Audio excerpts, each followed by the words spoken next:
What's up, YouTube? Just trying to get this back at the gym.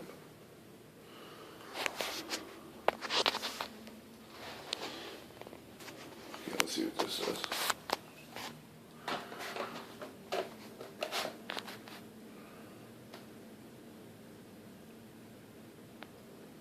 $349.6.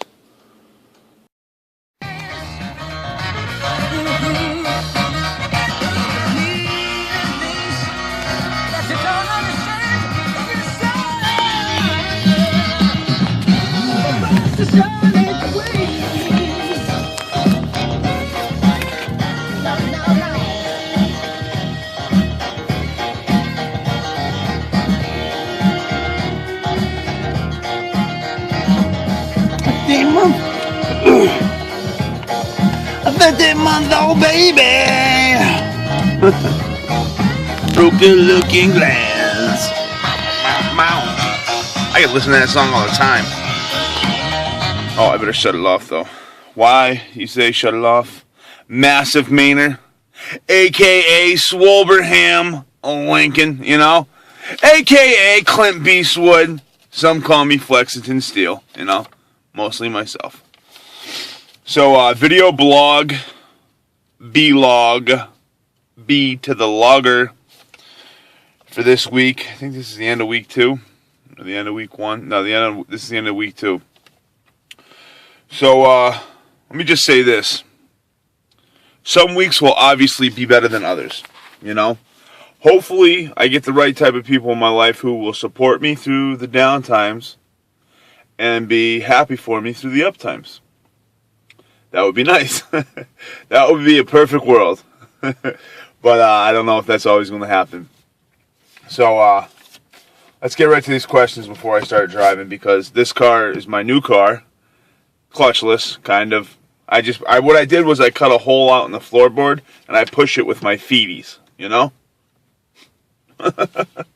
How has Lipo 6 Unlimited affected my diet and exercise? I'll keep coming back to this point because I think this is the most important point, but it's just the truth of it, you know. When I'm having a bad week, you know, when I make mistakes on my diet, when I don't get to the gym as much as I could, or when I go, I don't push it as hard as I could push it. And you know what I mean, leaving it all there, doing the right things, you know. You know. No. It helps me. Like, it makes my mistakes not as bad. That's how I feel. I know this sounds crazy, but, you know, I used to, when I make a mistake, I'd eat for 5 days straight, you know, and then be like, oh, why am I having a slow chest pain, you know? And the great thing is that when you're down and out, you want something there to just keep you afloat, you know? And when I really push it, and I run at night and I go to the gym, I mean, I'm not going to tell everybody my little secrets, you know, Abraham's 6 sexy secrets to success. But no, honestly, when I push it really hard, like today, I woke up and I measured myself. I've been wanting to break 350 for so long now, you know, and or what seems like so long. And I weighed myself with my cell phone and my shorts on, and it said 350. I almost cried. I couldn't break it, you know. I wanted to break 350 this week, you know. So I said, you know what? Time to get naked. Time to get naked, you know. So I got naked, put the cell phone down, did it again. It was like 349.0. Picked the cell phone back up and did it again. Naked. 349.8. So I broke 350, you know. And I like my digital scale, because if I weigh 350, right, and I pick up a 15-pound weight, I will weigh 365. You know, it's pretty much right on. The only problem I don't like is I have the most uneven house in the world. So I have to literally crawl on my hands and knees with a level to find the floorboard that's right. Or the spot for the scale that's right, that's level. How has your diet been? Have you stuck with the Deadlight diet? It's been good, pretty much. As long as I stick to oatmeal, I allow myself one cheat meal. This week, I woke up, I think, Thursday morning or Friday morning, and I had 2 donuts. That was it. That's all I did this week, next to eating the way I was supposed to. How has your workout regimen been? Do you feel like you're making progress? Yes. I find out more about myself every time I work out.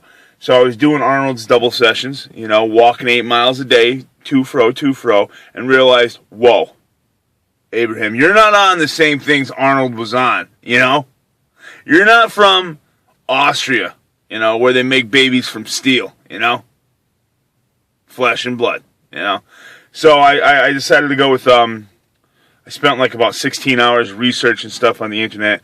I researched time over tension. I researched negatives and pyramids and